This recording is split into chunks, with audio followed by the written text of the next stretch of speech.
வாசலாலே பிரவேசிக்க வந்து நிற்கிறோம். தெய்வ வீட்டின் நன்மையாலே நிரம்பிட வந்து நிற்கிறோம். அலங்கார வாசலாலே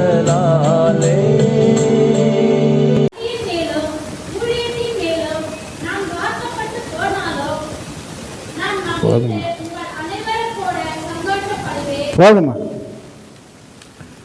அருமையானே, இந்த பகுதியை வாசிக்கும் போது என்ன யோசிக்கிறோம்? பவுல் அப்போஸ்தலன் ரொம்ப அழகா இந்த பகுதியில் சொல்லுகிறார். இன்றைக்கு நான் உங்களுக்கு கொடுக்கிற ஆசீர்வாதமான தேவனுடைய வார்த்தை, உலகத்தில் சுடர்களை போல பிரகாசிகள். உலகத்திலே சுடர்களை போல you may shine as stars. தேவனுடைய சமூகத்தில் சுடர்களை போல பிரகாசிக்க தேவன் நம்மை அழைத்திருக்கிறார். தேவன் நம்மை அழைத்தவருடைய நோக்கம் என்ன? நாம் இந்த உலகத்தில் சுடர்களை போல பிரகாசிக்க வேண்டுமா இல்லையா? அந்த பிரைட்னஸ் ஒரு கிறிஸ்தவ முகத்தில் இருக்கணும் இல்லையா? கிறிஸ்தவ மூஞ்சியான்னு யாரும் சொல்லக்கூடாது.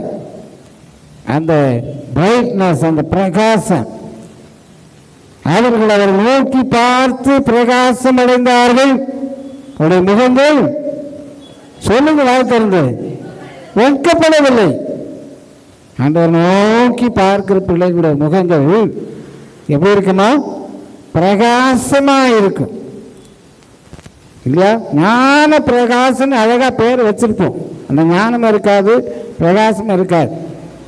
அதனால தேவனுடைய மக்கள் இந்த நாளில் கற்றுக்கொள்ள வேண்டியதெல்லாம் உலகத்திலே சுடர்களை போல நான் பிரகாசிக்க அழைக்கப்பட்டிருக்கிறோம். தானியேல் தீர்க்க தரிசன புஸ்தகம் 12ஆம் அதிகாரம் 3ஆம் வசனத்தில் இப்படி வாசிக்கிறோம் பாருங்கள். தானியேல் 12ஆம் அதிகாரம் 3வது வசனம்.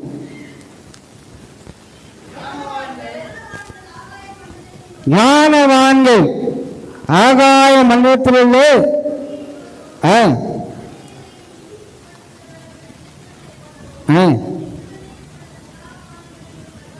என்றைக்கும் உள்ள சதா காலங்களில் ஒருவேளை ஞாயிற்றுக்கிழமை மாத்திரம் இல்லை. இன்னும் இப்படி யோசிக்கிறீங்க? ஞாயிற்றுக்கிழமை மட்டும் கோயில் போயிட்டு ஜிம் பண்ண வர்றதில்லை. ஒவ்வொரு நாளும் வாழ்க்கையில் நம்ம பிள்ளைங்க சில பேர் என்ன பண்ணுறாங்க தெரியுமா?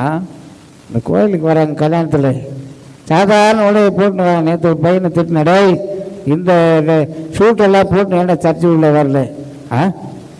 இன்னும் சர்ச்சு உள்ள வரணும்னா அவ்வளோ கஷ்டம்.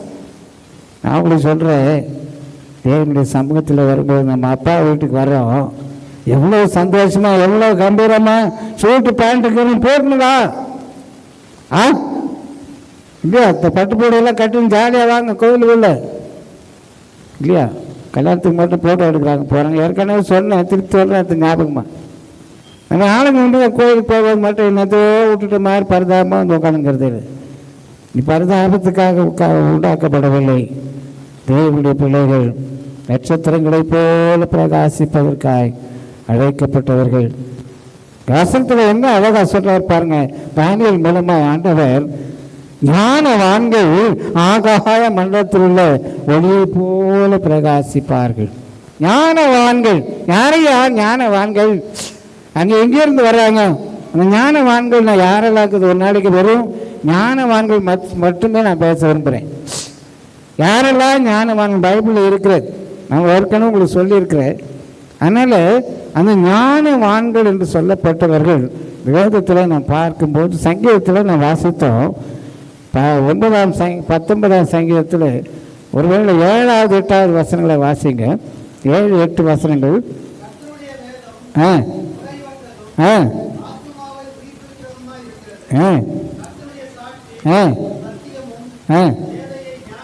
யார் ஞானி? பேதை ஞானி ஆக்குகிற தேவனுடைய வார்த்தைகளை கை கொள்ளுகிறவர்கள் ஞானிகள். புரியுதா? இப்போ தேவனுடைய வார்த்தைகளை தேவனுடைய வார்த்தைகளை ஞானியாக்குறான். பேதையை ஞானியாக்குகிறது தேவனுடைய வாசனம். ஒன்றுமல்ல,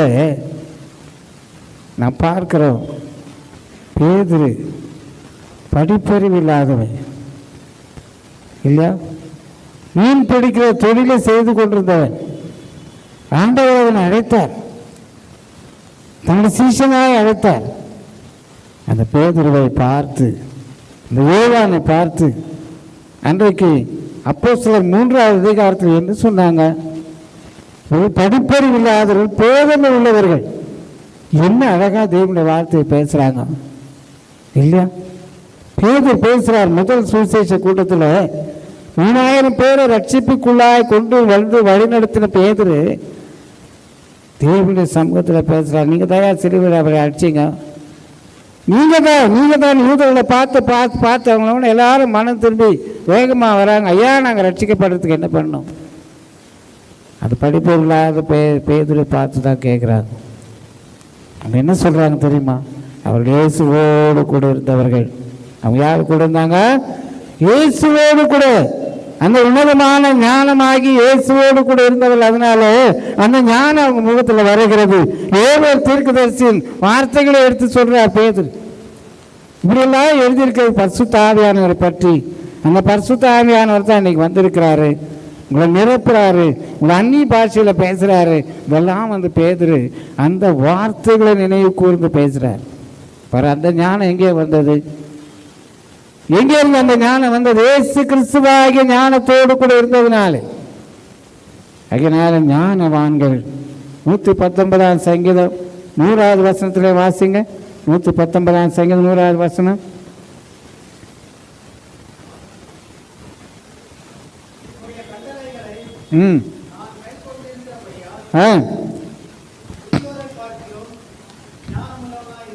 முதியோரை பார்க்கல ஞானம் இல்லையா?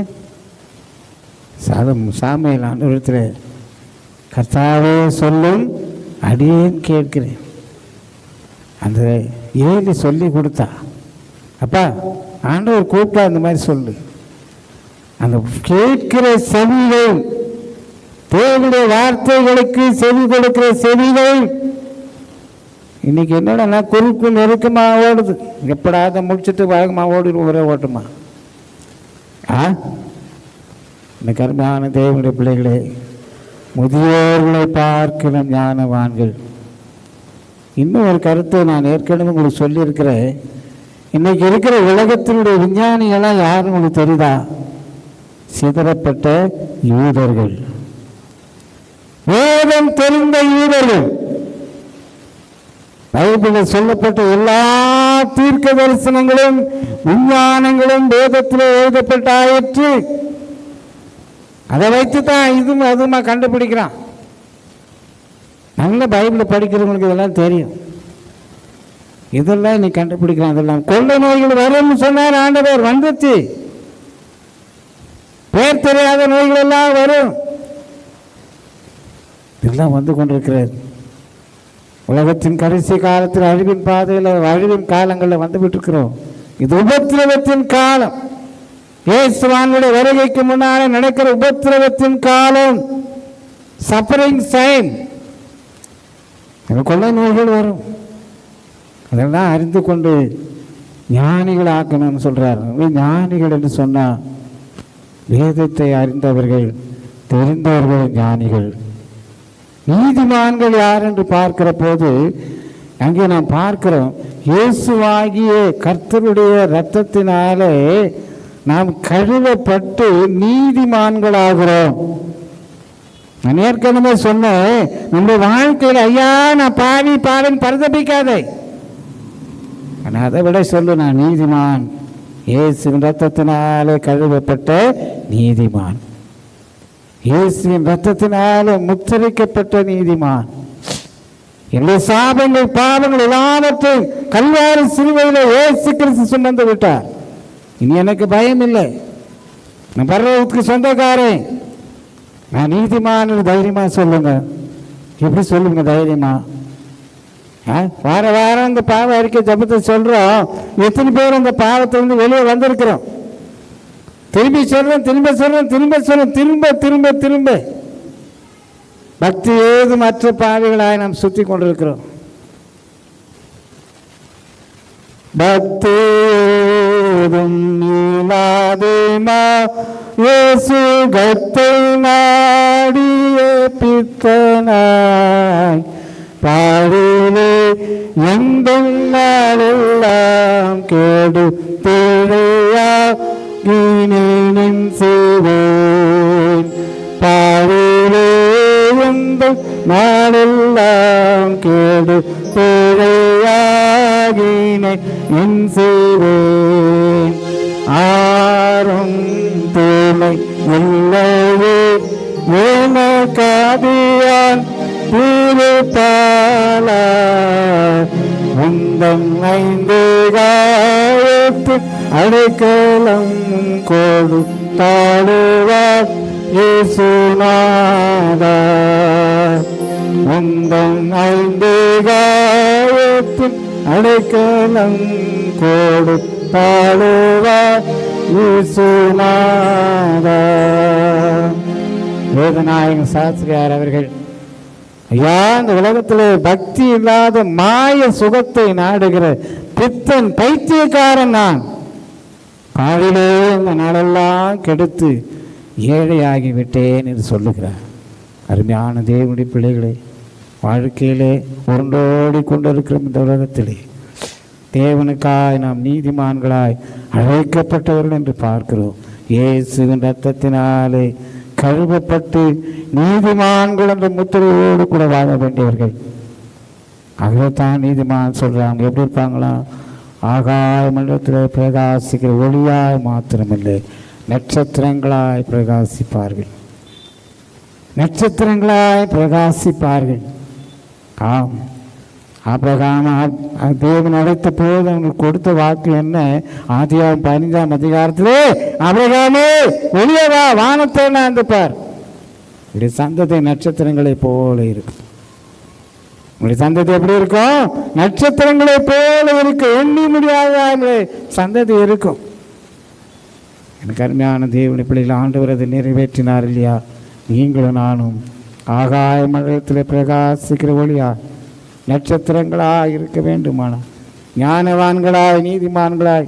நீதிமான்கள் எப்படி இருக்கிறாங்களா? நீதிமொழிகள் 4ஆம் அதிகாரம் 18ஆம் வசனம். நீதிமொழிகள் 4ஆம் அதிகாரம் 18ஆம் வசனம் வாசிங்க.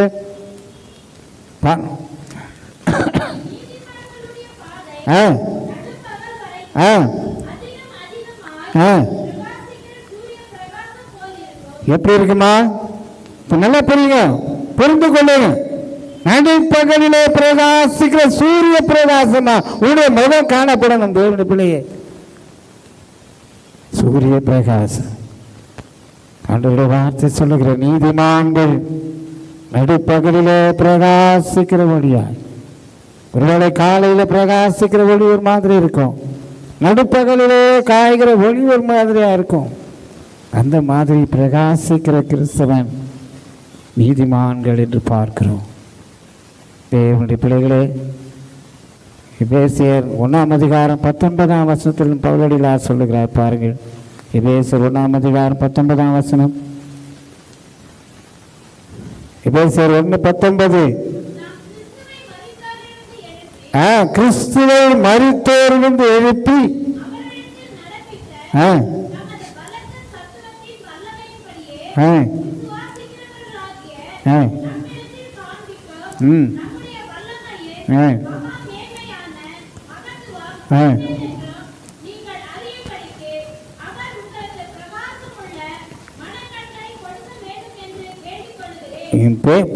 பவுலடிகளார் கேட்கிறார் நம்மை பார்த்து, பிரகாசமுள்ள மனக்கண்கள் நமக்கு வேண்டும்.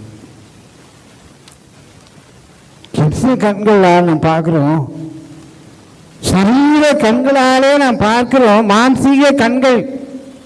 அந்த மானசீக கண்களினாலே மனுஷனை பார்த்து நம்ம ஒரு கணக்கு போடுறோம்.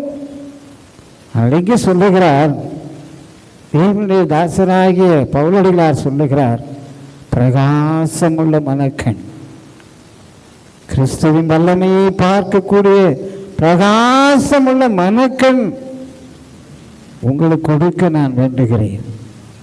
கிறிஸ்து எனக்காக சிலுவையிலே மரித்து உயிரோடு கூட இன்றைக்கும் எழுந்திருக்கிற அற்புதமான தேவன், அந்த அற்புதமான தேவனை காணுகிற மனக்கண் பிரகாசமாய் எனக்கு வேணும். அதை தான் நாங்கள் விரும்புகிறார்.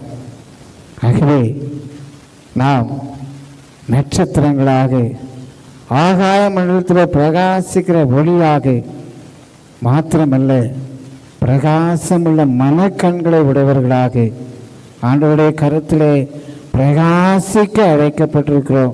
தேவனுடைய பிள்ளைகளை என்னைக்கும் சோர்ந்து போகாதீங்க. ஒரு முகத்தில் இந்த கவலையின் முகம் கொஞ்சம் கூட இருக்கவே கூடாது. ஆலயத்துக்கு தேடி போன அண்ணால் தேவனுடைய சமூகத்தில் சொல்லிவிட்டு அவள் வெளியில போகும்போது என்ன பண்றான்னு பார்க்குறேங்க. அப்புறம் அவள் துக்கமுகமா இருக்கவில்லை. எப்படி இல்லை சொல்லுங்க, வாய் திறந்து. துக்கமுகமா இருக்கவில்லை. காரணம் என்ன? எல்லாவற்றையும் பார்த்து கொள்ளுகிற கேட்கிற என் தேவனிடத்தில் சொல்லிவிட்டு அவர் எல்லாவற்றையும் பார்த்து கொள்ளுகிறார்.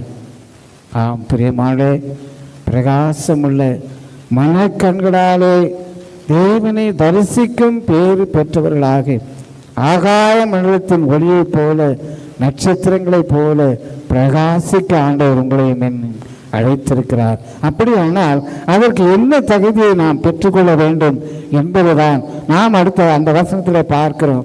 அதே பிலிப்பு 2ஆம் அதிகாரம் 14ஆம் வசனம் தொடர்கிறது. பாருங்க, இன்னும் அழகாய் பவுல் அடிகளார் நமக்கு சொல்லுகிறார் என்று பாருங்க. சீக்கிரமா பாருங்க இந்த வசனத்தில். அதில் பார்க்கும் பொழுது ஜீவ வசனத்தை பிடித்து கொண்டு தேவனுடைய வசனத்தை பிடித்து கொண்டு. எதை பிடிக்கணுமா? நல்ல வாய்த்தல் சொல்லுங்க. தேவ வசனத்தை பிடித்து கொண்டு. எதுல பிடிக்கணும்? வாழ்க்கை ஆசீர்வாதமா இருக்கணும். தேவனுடைய வசனத்திலே உன்னை பிடிக்கணும். ஜீவ வசனத்தை பிடித்து கொண்டு உலகத்திலே சுடர்களாய் பிரகாசிங்கன்னு சொல்ற. உலகத்தில் சுடர்களாய் பிரகாசிக்க வேண்டுமானால் அந்த ஜீவ வசனத்தை பிடித்து கொள்ளுங்கள். ஏன் அந்த ஜீவ வசனத்தை பிடித்து கொள்ள வேண்டுமா? அது நம்முடைய வாழ்க்கைக்கு அற்புதங்களை செய்கிற தேவனுடைய வார்த்தை. அருமையானவர்களே, இயேசுநாதர் யோவான் சுவிசேஷம் 5ஆம் அதிகாரம் 39ஆம் வசனத்தில் இவ்வாறாய் கூறுகிறார். பாருங்கள், யோவான் சுவிசேஷம் 5ஆம் அதிகாரம் 39ஆம் வசனம். வேத வாக்கியங்களை ஆராய்ந்து பாருங்கள், அவைகளால்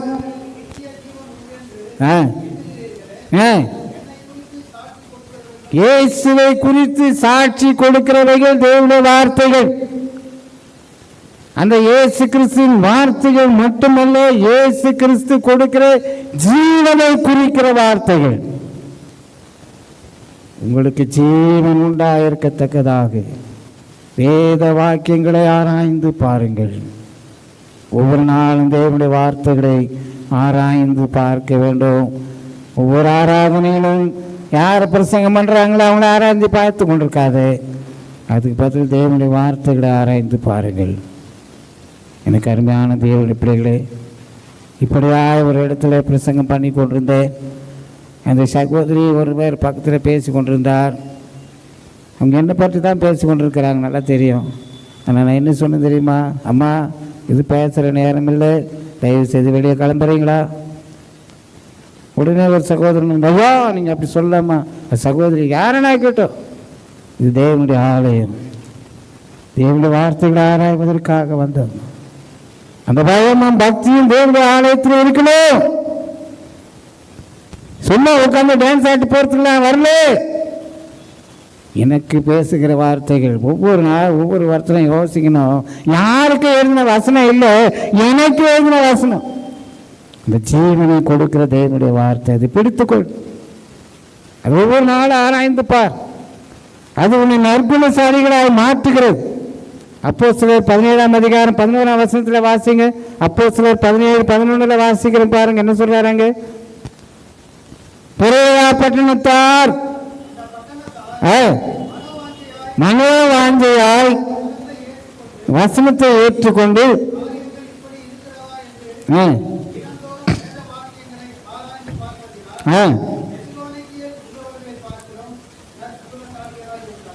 நற்குணசாலிகளாக இருந்தார்களாம்.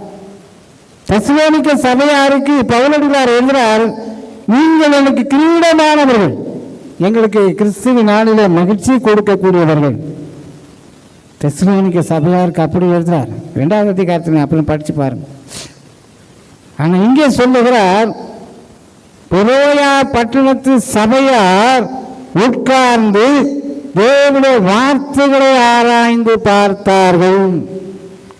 காரியங்கள் இப்படி இருக்கிறதா என்று சொல்லி ஆராய்ந்து பார்த்ததினால அவர்கள் நற்குணசாலிகளாக இருந்தார்களாம். ஒரு திருச்சபை செய்ய வேண்டிய வேலை என்னமா? தேவனுடைய வார்த்தைகளை ஆராய்ச்சி செய்யணும். வாழ்க்கையை ஆராய்ச்சி பார்க்கறதுக்காக நீ வரல, பேசுறவங்க வாழ்க்கை ஆராயறதுக்காக நீ வரல, இன்னொருத்தன் வாழ்க்கையை ஆராய்ச்சி பார்க்கறதுக்காக வரல. உன் வாழ்க்கையை ஆராய்ச்சி பார். சங்கீதக்காரன் சொல்லுகிறார், மேது உண்டாக்க வழி என்னிடத்திலே உண்டோ என்று பார்த்து நித்திய வழியிலே நடத்தும், என்னை ஆராய்ந்து பாரும், என்னை சோதித்தன் சிந்தனைகளை அறிந்து கொள்ளும் சொல்றாரு. அதெல்லாம் மறந்து போச்சா? ஆகினால பிரியமான சுடர்களை போல பிரகாசிக்கிற நீங்கள் தேவனுடைய வசனமாகிய ஆவியின் பட்டயத்தை உங்கள் கைகளிலே ஏந்தி கொள்ளுங்கள். 2வதாய் சொல்லுகிறார், கோணலும் மாறுபாடுமுள்ள சந்ததியை விட்டு விலகி. ரொம்ப அழகா பவுல் இங்க சொல்றாரு பாருங்க. கோணலும் மாறுபாடுமுள்ள சந்ததி, you may become blameless and harmless people. blameless and harmless அப்படின்னா என்ன அர்த்தம்? குற்றம் சாட்டப்படாதவர்கள், மற்றவர்களுக்கு குற்றமாக இருக்கக்கூடியவர்கள். 2 காரியத்தையும் சேர்த்து சொல்றார். blameless and harmless. கிறிஸ்தவ என்ற வாழ்க்கையில இதை கை கொள்ள வேண்டும். முதல்ல சொன்னார் தேவ வசனத்தை பிடிச்சுக்கப்பா. 2வது சொல்றார், கோணலும் மாறுபாடான சந்ததி விட்டு வெளியே வா. அவன் கூட போட்டு கும்மாளம் அடிக்காதே. அவன் போட்டு என்ன பண்ற? இன்னைக்கு கும்மாளம் அடிக்கிறான். அவன் அப்படித்தான் இருக்கிறான். ஐயம் சபையில் இருக்கிறவன் அப்படித்தான் இருக்கிறான். முக்கியஸ்தர்களாம் இப்படித்தான் இருக்கிறான். இங்கே தான் உட்காந்து பேசுங்கிறான். தேவையில்லை. யார் யார் கொடுக்க வேண்டிய கணக்கு ஆண்டவர் அவங்ககிட்ட கொடுக்குறாங்க. பிரசங்கிக்கிற நான் எத்தனை காரியங்களே ஆண்டவர் கணக்கு கொடுக்கணும். பயமா இருக்குது. என்ன பயம் தெரியுமா? என் குடும்பத்துக்கு நான் கணக்கு கொடுக்கணும். என் பொண்டாட்டிக்கு செத்து போன மனைவிக்கு நான் கணக்கு கொடுக்கணும். அவருடைய கணக்கு நான் கொடுக்கணும்.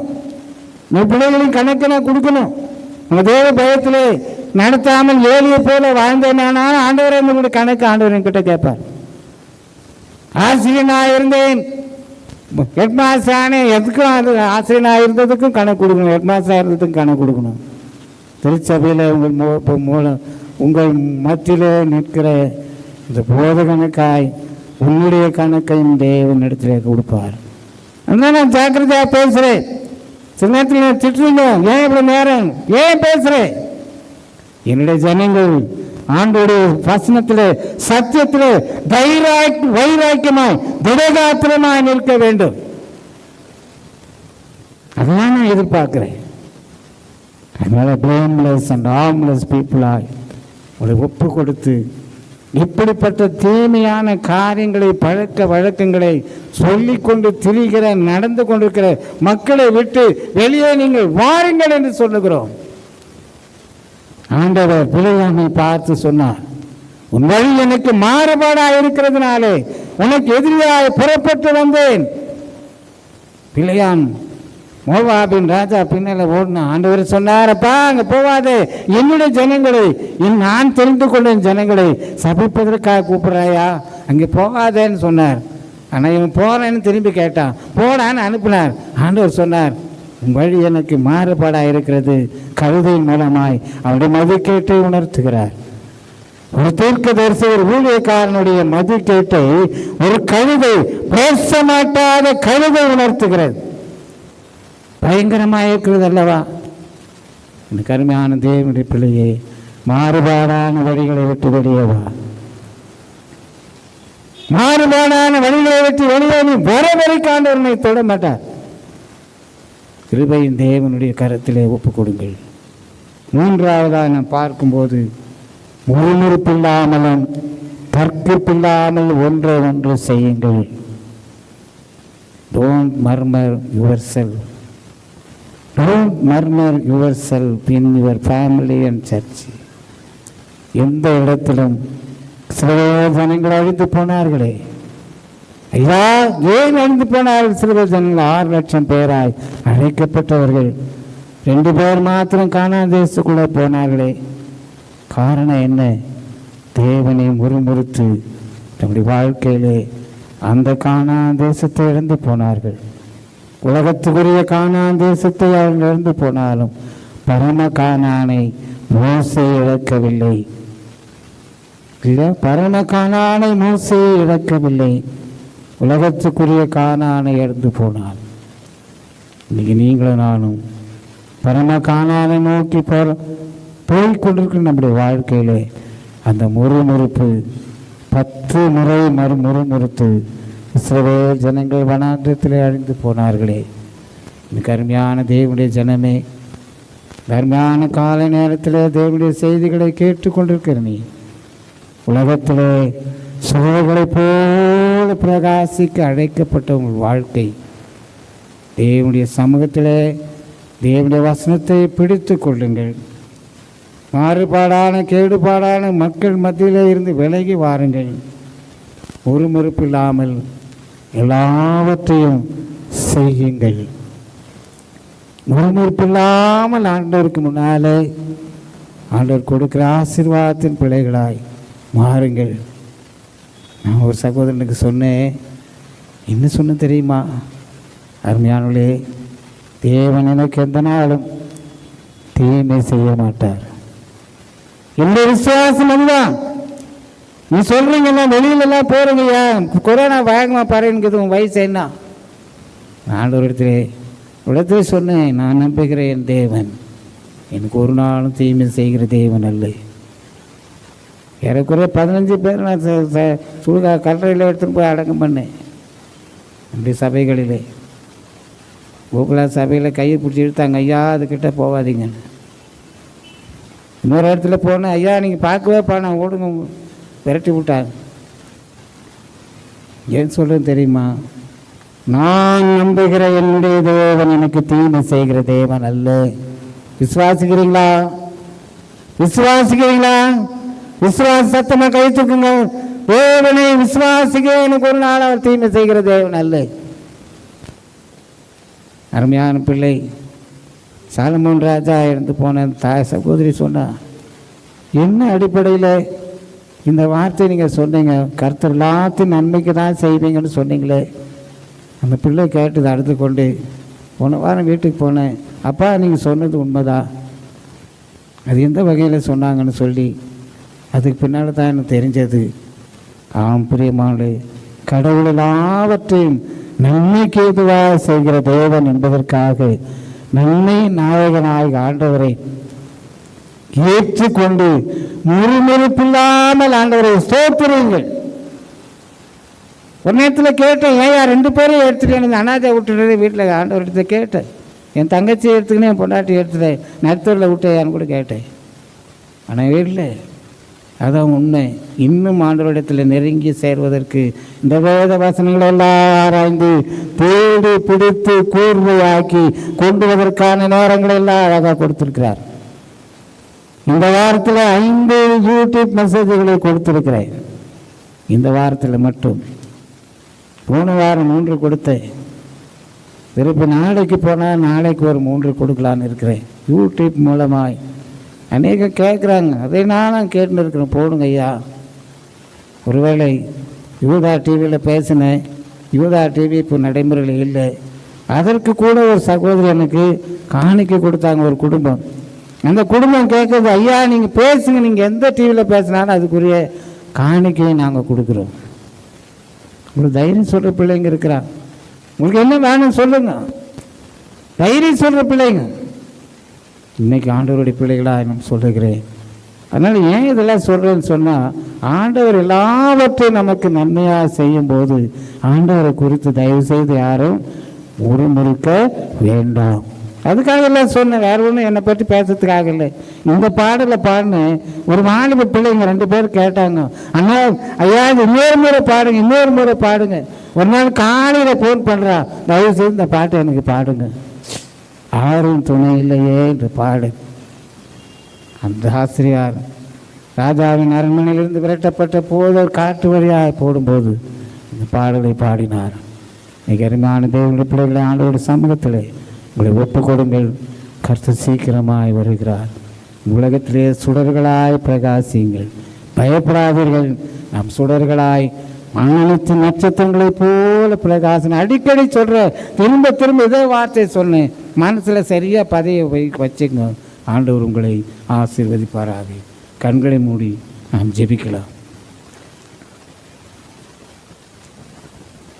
மங்கள கீதங்கள் பாடிடுவோம், மனவாளம் இயேசு மனமகிழோம். மங்கள கீதங்கள் பாடிடுவோம், மனவாளம் இயேசு மனமகிழோம். கருத்திரை நீக்கி பெருச்சபையாக்கி காத்தனக பிழ கண்ணியாய். கருத்திரை நீக்கி பெருச்சபையாக்கி காத்தனக பிழ கண்ணியாய்.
எங்கள் ஜெபங்களை கேட்கிற தெய்வமே நன்றி சொல்லுகிறோம்.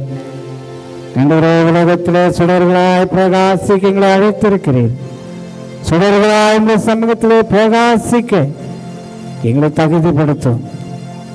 நீயான தேவனாய் கர்த்தரை, நீதியின் சூரியனாகிய தேவனை, நீதியின் சூரியனாகிய இயேசு கிறிஸ்துவுக்கு முன் நீதிமான்களாய் என்றைக்கும் பிரகாசிக்கிற நட்சத்திரங்களாய் காணப்படு.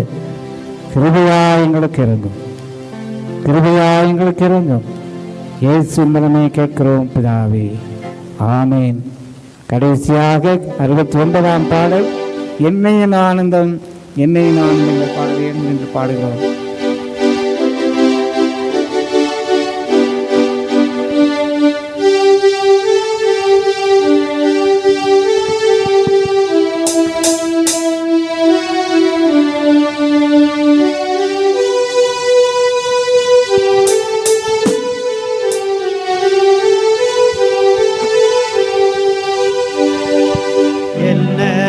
ஆனந்தம் என்ன என் ஆனந்தம்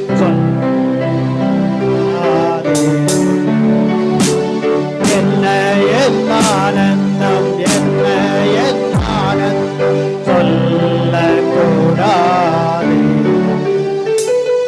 வண்ணங்கு என் பாவத்தை எல்லாம் மன்னித்து விட்டாரே. வண்ணங்கு பாவத்தை எல்லாம் மன்னித்து விட்டாரே. ஆடுவோம் ஆடுவோம் ஆடுவோம்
ஜெபிப்போம். பரலோக பிதாவே, வானத்துக்கும் பூமிக்கும் ஆண்டவராய் தெய்வமே, உலகத்திலே சுடர்களை போல பிரகாசிக்க அழைத்து நாங்கள் எங்களை உம்முடைய கருத்தில் அர்ப்பணிக்கிறோம்.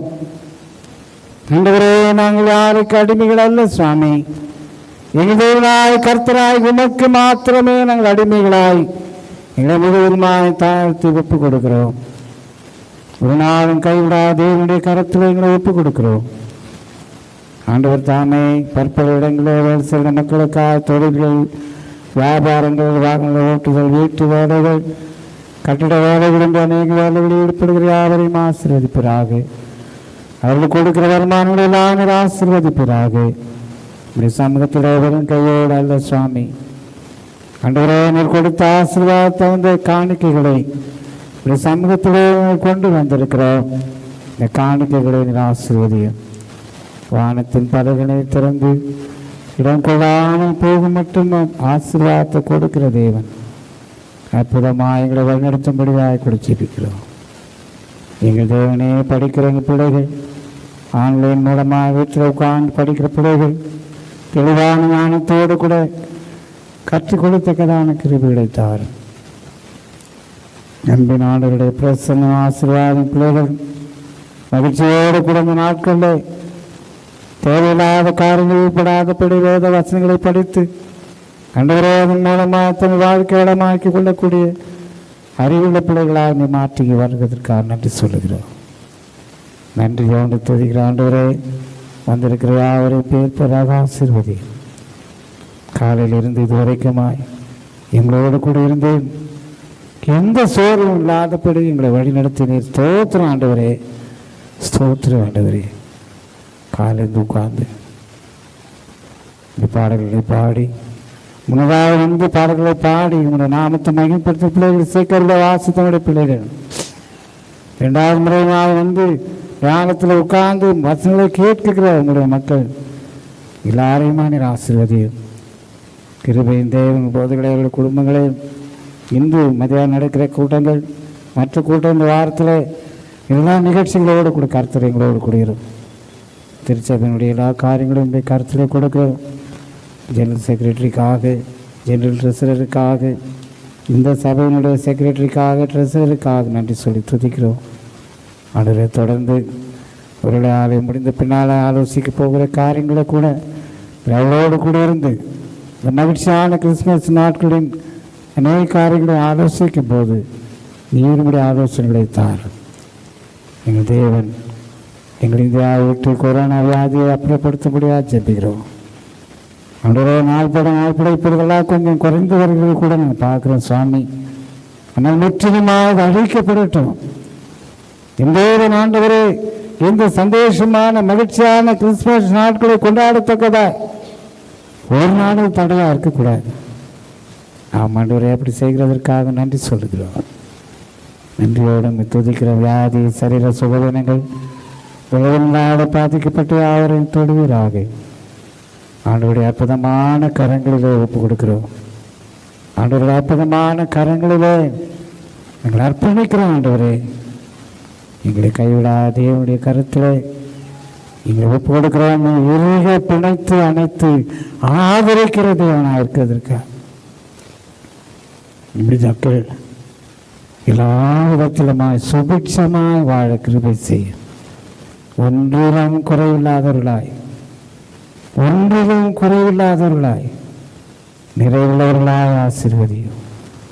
நான் கெஞ்சி கேட்கிற சுவாமி, கிருபையாக இறங்கும். ஒருவேளை இந்த வியாதிகளுக்கு எங்கள் பாவங்கள், அக்கிரமங்கள் தடையாக இருந்தால் அதை கூட எங்களை விட்டு எடுத்து போடும் சுவாமி. எங்களை விட்டு எடுத்து போடும். தேசத்தையும், தலைவர்களையும், இந்த மாநிலத்தையும், வட்டாரத்தையும், எல்லா சபைகளையும், ஊழியங்களையும் எடுத்து நடத்துகிற மக்கள் எல்லாரையும், திருச்சபை போதர்கள் எல்லாரையுமாய் ஆசீர்வாதத்தின் வார்த்தையின் வல்லமையினாலே நிரப்பும்படியாக கூட ஜெபிக்கிறோம். வார்த்தையின் வல்லமை எங்களுக்கு தேவை ஆண்டவரே. வார்த்தைகளை கேட்டோம், அது யாருக்கும் இல்லை ஆண்டவரே, எனக்காக என்று சொல்லி உங்களை ஏற்றுக்கொள்ளுகிற மனப்பக்குவத்தை தார். பெரிய பட்டணத்து சபையார் தேவ வசனத்தை கேட்டார்கள் மாத்திரமல்ல, அதை ஏற்றுக்கொண்டார் என்று வசனத்தில் வாசிக்கிறோம். அதை ஏற்றுக்கொண்டவர்களாய் அதன் மூலமாக களி கூறி மகிழத்தக்கதாய், துதிக்கத்தக்கதாய் எங்களை வாழ்வு தருளும். அந்த யாவரையும் மீண்டும் அவருடைய கருத்திலே கொடுக்கிறோம். மகிமை தேவனுடைய கருத்திலே ஒப்பு கொடுத்து இயேசு கிறிஸ்துவின் அற்புதமான நாமத்திலே தாழ்மையோடு வேண்டிக் கொள்கிறோம் பிதாவே, ஆமென். என் ஆத்துமாவே கர்த்தரை ஸ்தோத்திரி.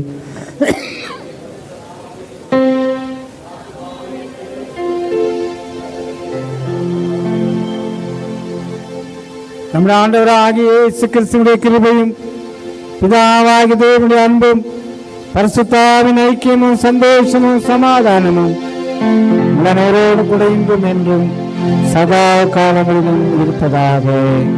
ஆமென், ஆமென். ஆசீர்வாதத்தோடு அடியாரை அனுப்புவார். வார்த்தையெல்லாம் அப்பத்தாலே போஷித்து வளர்ச்சியார். இப்போதும் மை தேடி வந்து மனதார போற்றினோம். லோக சிக்கையிட்டு உம்மை வாத்தி தொழுவோம். ஆமென்.